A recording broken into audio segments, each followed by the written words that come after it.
Oh, look, it's running. Keep the bow straight. Got her. Come on, come on. She's diving. Let her turn. Ah, easy. Get up here, you beast. Careful, she's right under. Got her. Oh, hold on. Bust the side. She's not done yet. Ah, Hank. In the cold, green waters of the Fraser River, a living dinosaur swims. A creature that has been on this planet for 200 million years. A fish that can grow to be over 12 feet long and weigh over 1,000 pounds. The white sturgeon, a true river monster. For years, the only way to catch these giants was with heavy tackle. Thick rods, steel cables, massive reels. It was a battle of brute force, a war against a prehistoric beast. But in 2012, a quiet, unassuming fisherman from England, using a rod that the local guides called a toy, landed a 1,100-pound monster that shattered all records and all expectations. This is the story of a man who believed in finesse over force, a fish that was thought to be uncatchable, and a secret that was hidden in plain sight. The Fraser River is a powerful, majestic river that flows through the heart of British Columbia. It is a river of legends, a river of giants, a river that is home to the largest freshwater fish in North America. Michael Snell was not a professional fisherman. He was a retired engineer from England, a man who loved to fish, a man who was on a once-in-a-lifetime trip to the Fraser River. A man who had a different way of doing things. He had brought his own rod, a custom-built 10-foot split-cane rod, a rod that was a work of art, a rod that was as beautiful as it was functional, a rod that was, in the eyes of the local guides, a joke. "You can't catch a sturgeon with that thing," they laughed. "It will snap like a twig. You need a real rod. A man's rod." But Michael just smiled. He knew the secret of his rod. He knew that it was not weak. It was flexible. It was resilient. It was designed to bend, not to break. It was designed to tire the fish out, not to fight it. It was a rod that was based on a different philosophy, a philosophy of finesse over force, a philosophy of respect over domination. He baited his hook with a simple piece of salmon. He cast his line. He waited. He was a man who knew how to wait. He was a man who knew that the river would decide. The guides watched him. They shook their heads. They whispered to each other. They were waiting for the inevitable, the snap, the heartbreak, the "I told you so." And then the rod bent. It did not just bend, it doubled over. It was a living thing, a thing of beauty and power, a thing that was connected to something ancient, something massive, something that was pulling with the force of a freight train. The line screamed, the reels smoked. The guides were speechless. They had never seen anything like it. They had never seen a rod bend like that. They had never seen a fish pull like that. Michael held on. He was a man in his 60s. He was not a young man. He was not a strong man. But he was a smart man. He was a man who knew how to use the power of the fish against itself. He was a man who knew how to dance with a giant. The battle was a ballet, a symphony, a masterpiece of angling. Michael did not fight the fish. He guided it. He tired it. He used the flexibility of his rod to absorb the fish's powerful runs. He used the current of the river to his advantage. He was a conductor, and the fish was his orchestra. The battle lasted for over an hour. It was a battle of endurance, a battle of skill, a battle of wills. It was a battle that Michael was winning. He brought the fish to the boat. It was a monster, a true river god, a creature that was bigger than the boat, a creature that was a living, breathing piece of history. They could not lift it. They could not weigh it. They could only measure it. It was 12 feet and 4 inches long. It had a girth of over 50 inches. Based on the charts, it was estimated to weigh over 1,100 pounds. a new world record, a fish that was not just a legend, but a god. The guides were in awe. They had been humbled. They had been taught a lesson about respect, a lesson about finesse, a lesson about the power of a weak rod. Michael did not celebrate. He did not gloat. He simply looked at the fish. He looked into its ancient, wise eyes. He saw a survivor, a warrior, a king, a creature that had been on this planet for millions of years, a creature that deserved to live for millions more. He cut the line. He set it free. He watched as the river god swam away, back to the depths, back to its home, back to its secrets. He had not conquered it. He had honored it. He had respected it. He had become a part of its story, and in doing so, he had become a legend himself. The man who had caught a god. The man who had used a toy rod to land a monster. The man who had shown the world that there was a different way to fish, a different way to live, a different way to be. The story of Michael Snell and the 1,100-pound sturgeon became a global sensation.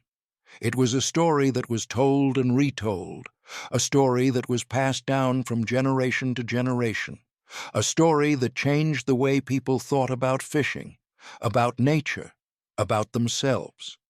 It was a story that proved that the greatest strength is not in the power of our muscles, but in the power of our minds. That the greatest wisdom is not in our technology, but in our traditions. That the greatest magic is not in our tricks, but in our respect for the natural world.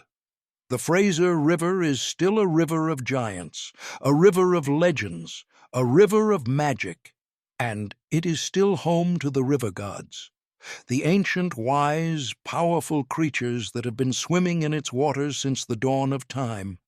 And every now and then, a fisherman comes along who understands, a fisherman who has a different way of doing things, a fisherman who has a weak rod, a fisherman who is not afraid to dance with a giant. And when that happens, the river smiles, the guides watch in awe, and the world is reminded of the story of Michael Snell, the man who caught a god, the man who became a legend, the man who changed everything, forever. The release of the 1,100-pound sturgeon was a moment of profound and quiet beauty, but the ripples of that day would spread far beyond the misty shores of the Fraser River. The story of Michael Snell and his weak rod became a symbol of a new kind of fishing, a new kind of conservation, a new kind of masculinity. But not everyone was celebrating. The manufacturers of heavy tackle, the companies that had built their empires on the philosophy of brute force, saw Michael Snell as a threat, a heretic, a man who was undermining their entire industry. They launched a smear campaign. They hired experts to discredit his catch. They claimed that his rod was not weak, but a specially designed high-tech prototype. They claimed that the fish was not 1,100 pounds, but a much smaller, less impressive specimen. They claimed that the whole story was a hoax. They were a powerful, well-funded machine, and they were determined to crush the old man and his story, to protect their profits, to protect their way of life. But they had underestimated Michael Snell. He was not just a fisherman, he was an engineer. He was a man of science, a man of data, a man who had documented every aspect of his catch. The rod, the reel, the line, the bait, the battle, the release. He had the evidence, the irrefutable proof. He had the truth. He decided to fight back, not with anger, not with hatred, but with science, with logic, with the quiet, unassailable power of the truth. He published his findings, he gave interviews, he spoke at conferences, he showed the world the data, the physics, the engineering behind his weak rod. He proved that it was not a toy, but a sophisticated tool. a tool that was designed to work with the fish, not against it, a tool that was a testament to the power of human ingenuity and of human humility. He also proved that the fish was indeed a giant.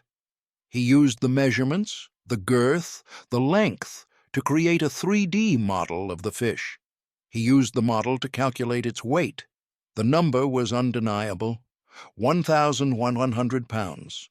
A new world record, a new benchmark for what was possible. The heavy tackle industry was in shambles. Their lies had been exposed. Their credibility was destroyed. Their philosophy of brute force had been defeated by a quiet, unassuming engineer from England and his weak rod.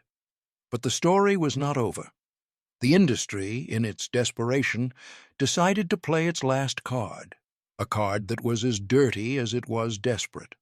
They hired a team of professional fishermen, a team of mercenaries, a team that was led by a man known only as the Shark, a man who was a legend in the world of big game fishing, a man who had a reputation for being ruthless, unstoppable, a man who would do anything to win. Their mission was simple: to go to the Fraser River, to catch a bigger sturgeon than Michael Snell, to break his record, to crush his legacy, to prove that brute force was still king. They arrived on the Fraser River with an arsenal of heavy tackle, rods that looked like telephone poles, reels that looked like winches, lines that were made of steel cable. They were a team of warriors, and they were there to conquer. They fished for days. They fished for weeks. They used every trick in the book. They used every piece of technology they had. But they caught nothing. The river was silent. The giants were gone. The magic had vanished. They did not understand. They were the best in the world. They had the best equipment, the best technology, the best team. Why were they failing? They were failing because they did not understand the river. They did not understand the fish. They did not understand the magic. They were trying to conquer a god, and the gods do not like to be conquered. Michael Snell, who had returned to the Fraser River to continue his research, watched them from a distance. He felt a sense of pity for them. They were so powerful, so confident, so blind. He decided to teach them a lesson about respect, a lesson about humility, a lesson about the river. He went to them. He offered to help. They laughed at him. The old man with the toy rod. What could he teach them? But they were desperate. They were out of ideas. They were on the verge of failure. They had nothing to lose. They agreed to let him try. Michael took them to a different part of the river, a part that was not known for its big fish, a part that was quiet, unassuming, a part that was full of secrets. He taught them how to read the water, how to understand the currents, how to find the hidden channels where the giants slept. He taught them how to use a different kind of bait, a bait that was not based on scent, but on vibration, a bait that mimicked the sound of a dying fish, a bait that was irresistible to a sturgeon. He taught them how to use a different kind of technique, a technique that was not about pulling, but about waiting, a technique that was about letting the fish come to you, a technique that was about trust. They were skeptical, but they were desperate. They tried it. They cast their lines. They waited. They trusted. And the river answered. A giant sturgeon, a fish that was even bigger than Michael Snell's, a fish that was a true river god, a fish that was a legend. But this time it was not Michael who fought it. It was the Shark, the man who had come to conquer, the man who was now humbled, the man who was now a student. He fought the fish with a new kind of respect, a new kind of humility, a new kind of awe. He was no longer a warrior, he was a dancer with a giant. He brought the fish to the boat. It was a monster, a god, a creature that was beyond anything he had ever imagined. He measured it. It was 13 feet long. It was estimated to weigh over 1,200 pounds, a new world record, a new legend. But he did not kill it. He did not take a picture. He did not even tell anyone about it. He simply looked at it. He looked into its ancient, wise eyes, and he understood. He understood the river. He understood the fish. He understood the magic. He understood Michael Snell. He understood himself. He cut the line. He set it free. He had come to the Fraser River to conquer a god. But instead, he had found his own humanity. He had found his own soul. He had found his own magic. He left the Fraser River a changed man. He went back to the world and he told his story. The story of the old man and the river. The story of the weak rod and the giant fish. The story of the magic that can only be found when you are willing to let go of control, when you are willing to trust, when you are willing to believe. The story of Michael Snell and his weak rod became more than just a fishing story. It became a parable, a lesson, a guide for a new way of living, a way of living that was based on respect, on humility, on a deep and abiding love for the natural world. The Fraser River is still a river of giants, a river of legends, a river of magic, and it is still home to the river gods, the ancient, wise, powerful creatures that have been swimming in its waters since the dawn of time. And every now and then, a fisherman comes along who understands, a fisherman who has a different way of doing things, a fisherman who has a weak rod, a fisherman who is not afraid to dance with a giant. And when that happens, the river smiles. The guides watch in awe, and the world is reminded of the story of Michael Snell, the man who caught a god, the man who became a legend, the man who changed everything, forever and ever, in the heart of the river, in the heart of the world, in the heart of all who believe.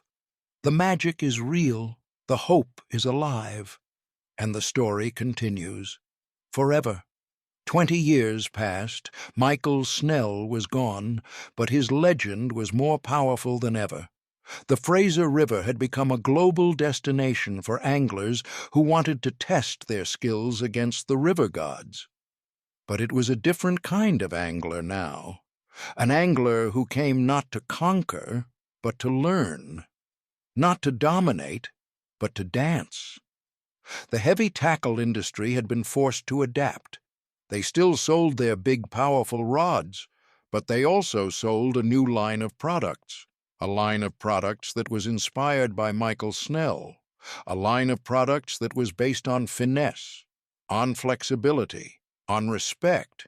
But the world is a restless place, and the forces of greed and ignorance are always looking for a new angle, a new way to exploit, a new way to destroy.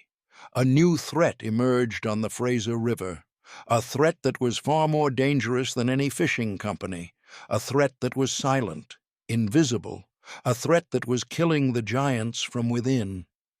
A parasite. A strange, new parasite that was attacking the sturgeon, a parasite that was causing them to become weak, to become sick, to die. The scientists were baffled. They had never seen anything like it. They could not identify it. They could not find a cure. The river gods were dying, and no one knew why. The Fraser River was in a state of crisis. The fishing industry was on the brink of collapse. The legends were turning into ghosts. The magic was fading.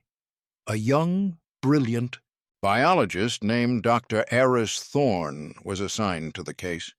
He was a man of science, a man of logic, a man who did not believe in magic. He believed in data, in evidence, in the cold, hard facts.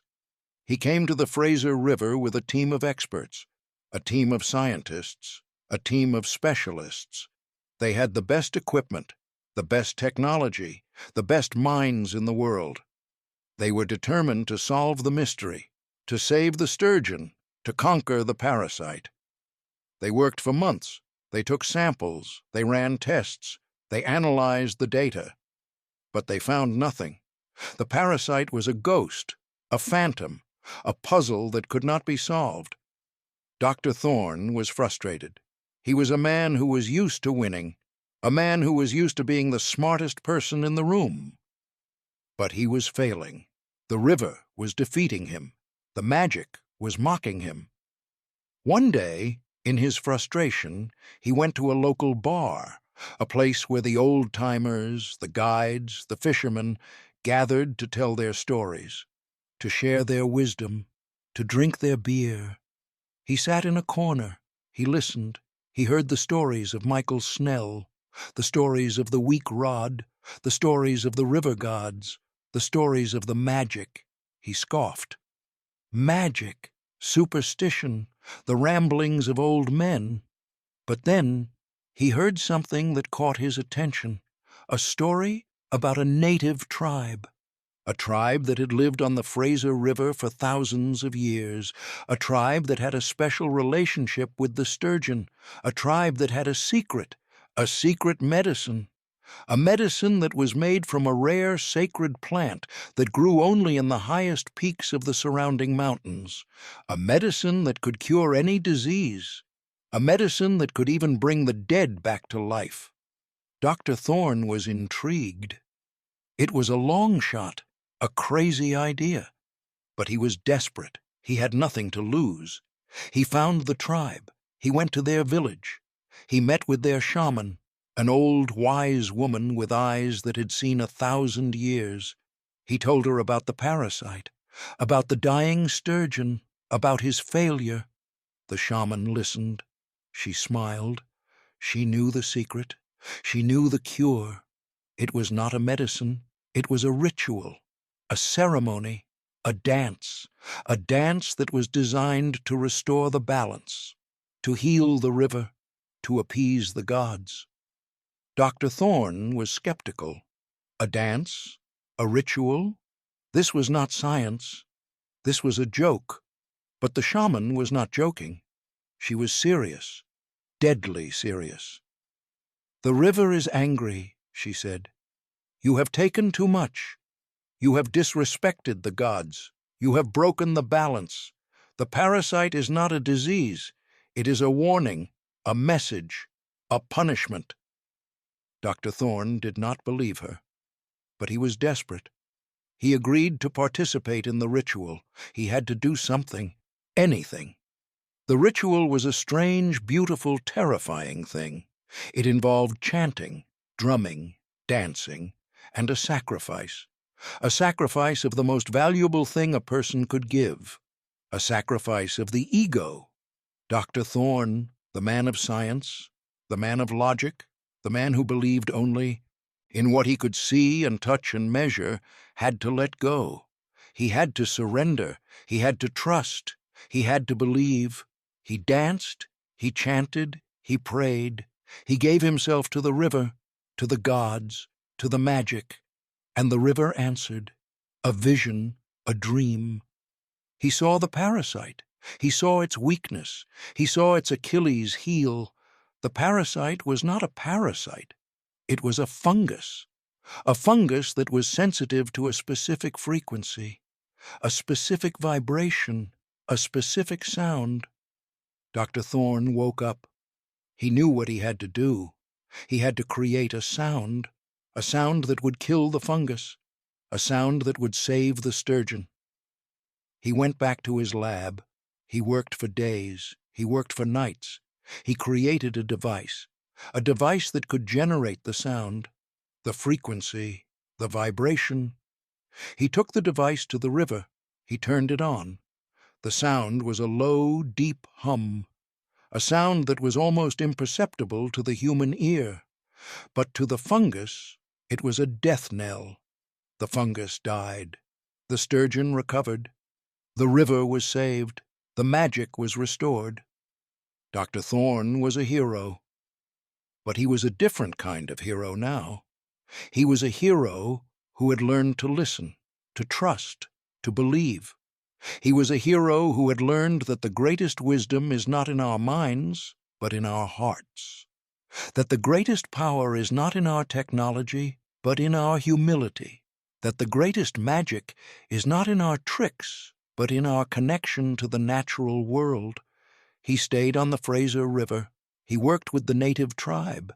He combined his science with their wisdom. He created a new kind of conservation, a conservation that was based on respect, on partnership, on a shared love for the river. And the story of Dr. Thorne and the dancing scientist became a new legend, a new parable, a new guide for a new way of living, a way of living that was based on the understanding that science and spirituality are not two different things, but two different sides of the same coin.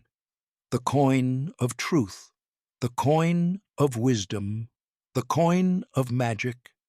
The Fraser River is still a river of giants, a river of legends, a river of magic, and it is still home to the river gods, the ancient, wise, powerful creatures that have been swimming in its waters since the dawn of time, and every now and then a fisherman comes along who understands. A scientist comes along who believes. A hero comes along who is not afraid to dance. And when that happens, the river smiles, the gods rejoice. And the world is reminded of the story of Michael Snell, the story of Dr. Thorne, the story of the weak rod and the dancing scientist, the story of the magic that can only be found when you are willing to let go of what you think you know and embrace the mystery, the wonder, the magic of the river, the magic of the world, the magic of life itself, forever and ever, in the heart of the river, in the heart of the world, in the heart of all who believe. The magic is real, the hope is alive, and the story continues forever. The years that followed were a golden age for the Fraser River. The sturgeon population recovered, the fishing industry thrived, the legends multiplied, and the magic was alive and well. But the world is a complex place, and the forces of progress and development are relentless.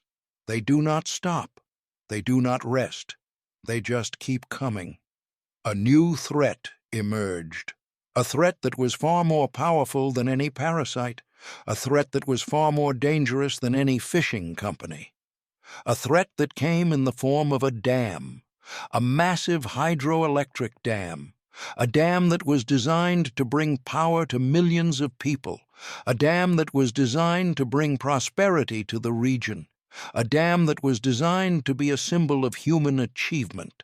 But it was also a dam that would destroy the Fraser River, a dam that would block the migration routes of the sturgeon, a dam that would change the flow of the water, a dam that would kill the river gods, a dam that would end the magic forever. The government was behind the dam. The corporations were behind the dam. The politicians were behind the dam. It was a done deal, a fait accompli. The dam was going to be built, and there was nothing anyone could do about it. But they had not counted on the people of the Fraser River, the fishermen, the guides, the scientists, the native tribes, the believers, the guardians of the magic. They formed a coalition, a resistance, a movement. They called themselves the River Warriors, and they were determined to stop the dam, to save the river, to protect the magic. They protested, they lobbied, they filed lawsuits, they fought with every weapon they had. But they were outmatched, outgunned, outspent. The dam was going to be built, and there was nothing they could do to stop it. They were on the brink of defeat, on the brink of despair, on the brink of giving up. And then a miracle happened. A young woman named Sarah Blackwood, the granddaughter of one of the original guides who had witnessed Michael Snell's legendary catch, had an idea. An idea that was so crazy, so audacious, so impossible that it just might work. She remembered the story of her grandfather, The story of the weak rod, the story of the giant fish, the story of the magic. She remembered the lesson that the greatest power is not in brute force, but in finesse, not in domination, but in respect, not in technology, but in tradition. She decided to recreate Michael Snell's catch, to use a weak rod, to catch a giant sturgeon, to show the world the magic of the Fraser River, to remind them of what they were about to destroy. But she was going to do it with a twist. She was going to do it live, on television, on the internet, in front of the entire world. She was going to make it a global event, a spectacle, a symbol. The river warriors loved the idea. It was bold, it was risky, it was perfect. They launched a massive media campaign. They got the word out. They invited the world to watch. The day of the catch arrived. Millions of people were watching. The government was watching. The corporations were watching. The world was watching. Sarah stood on the banks of the Fraser River. She had a custom-built split-cane rod. A rod that was a replica of Michael Snell's original rod. A rod that was a symbol of the old ways. A rod that was a symbol of respect. She cast her line. She waited. The world held its breath. Hours passed. Nothing happened. The skeptics were laughing. The critics were mocking. The government was smiling. The dam was going to be built. But Sarah did not give up. She knew the secret. She knew that fishing was not about luck. It was about patience, about faith, about magic. And then, just as the sun was setting, just as the world was about to give up, the rod bent. It was a giant, a true river god, a fish that was bigger than any fish that had been caught in years, a fish that was a symbol of the power of the river, a fish that was a symbol of the magic. The battle was epic. Sarah fought with every ounce of strength she had. She channeled Michael Snell's spirit. She channeled her grandfather's spirit. She channeled the spirit of the river. She became one with the fish. She became one with the magic. The world was watching. Millions of people. They were transfixed. They were inspired. They were believing. She brought the fish to the shore. It was a monster, a god, a creature that was beyond anything anyone had ever imagined. She measured it. It was 12 feet 8 inches long. It was estimated to weigh over 1,050 pounds. A new world record, a new legend. But she did not keep it. She did not kill it. She did what Michael Snell had taught the world. She honored it. She respected it. She released it. The fish swam away, back to the depths, back to its home, back to its secrets. And as it disappeared, something extraordinary happened. The water began to glow, a soft, ethereal, golden light. It was the magic of the river, the magic of the Sturgeon, the magic of the Fraser. The world saw it. Millions of people. They saw the magic. They believed. They were changed. The public outcry was immediate, and it was overwhelming. People from around the world demanded that the dam be stopped, that the river be saved, that the magic be preserved. The government tried to resist. The corporations tried to fight back, but they could not withstand the power of the people, the power of the magic, the power of the river. The dam was canceled. The river was saved. The magic was preserved. Sarah Blackwood became a global icon, a symbol of hope, a symbol of the power of one person to make a difference, a symbol of the importance of fighting for what you believe in. She continued her work for the rest of her life. She trained a new generation of river warriors. She shared the lessons of Michael Snell. She kept the magic alive, and when she was old, when her time came, she went to the river. She cast her line one last time. She used a weak rod. and the river god came. He was ancient now, very ancient, but he was still magnificent, still powerful, still the king of the Fraser River. He looked at her with his ancient eyes. He recognized her. She was the keeper of the magic, the guardian of the river, the daughter of the legend. He swam to her. He nudged her hand, gently.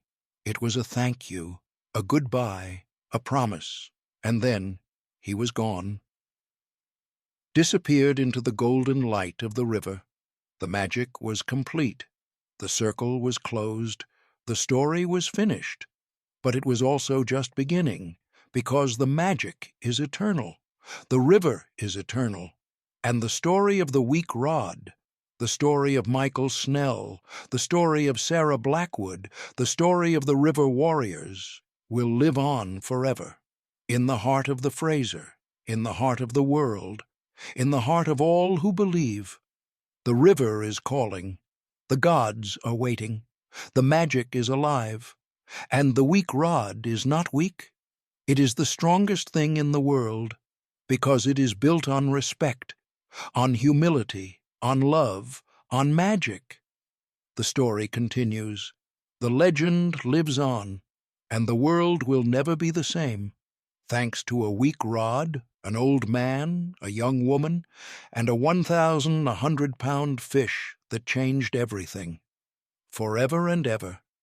In the heart of the river, in the heart of the world, in the heart of all who believe, the magic is real, the hope is alive, and the river flows on forever. 50 years after Michael Snell's legendary catch, the Fraser River had become a UNESCO World Heritage Site, a place that was protected not just by laws, but by the hearts of millions of people around the world, a place that was a symbol of hope, a symbol of what was possible when humans chose to work with nature, not against it. The weak rod had become more than just a fishing tool. It had become a philosophy, a way of life, a movement. People around the world were adopting the principles of the weak rod in every aspect of their lives, in business, in politics, in relationships, in everything. They were learning that the greatest strength comes not from domination, but from collaboration, not from force, but from finesse, not from taking, but from giving, not from conquering, but from respecting. The Fraser River Weak Rod Institute was established, a place where people from around the world could come to learn the art of the weak rod, to learn the philosophy, to learn the magic. It was not just a fishing school, it was a school of life. The institute was run by a council of elders, people who had dedicated their lives to the river, to the sturgeon, to the magic. Among them was an old man named Thomas. Thomas was the son of one of the original guides who had witnessed Michael Snell's catch. He had spent his entire life on the river. He had seen it all, the good times, the bad times, the magic, the miracles. Thomas had a special gift. He could communicate with the sturgeon, not with words, but with feelings, with vibrations, with a deep intuitive understanding that went beyond language, beyond logic, beyond science. He could sense when a giant was near. He could feel its mood, its intentions, its spirit. He was a bridge between the human world and the world of the river gods. He was a shaman, a mystic, a keeper of the ancient ways. One day, a young man came to the institute. His name was David Chen. He was a billionaire tech entrepreneur from Silicon Valley, a man who had built his fortune on algorithms and artificial intelligence, a man who believed that everything could be solved with data, with logic, with technology. But David was also a man who was empty, a man who had everything but felt nothing, a man who was searching for something, something that he could not find in his world of screens and code and endless meetings. He had heard about the Fraser River, about the weak rod, about the magic. He was skeptical, but he was also desperate. He decided to come, to learn, to see if there was anything to it. Thomas took David under his wing.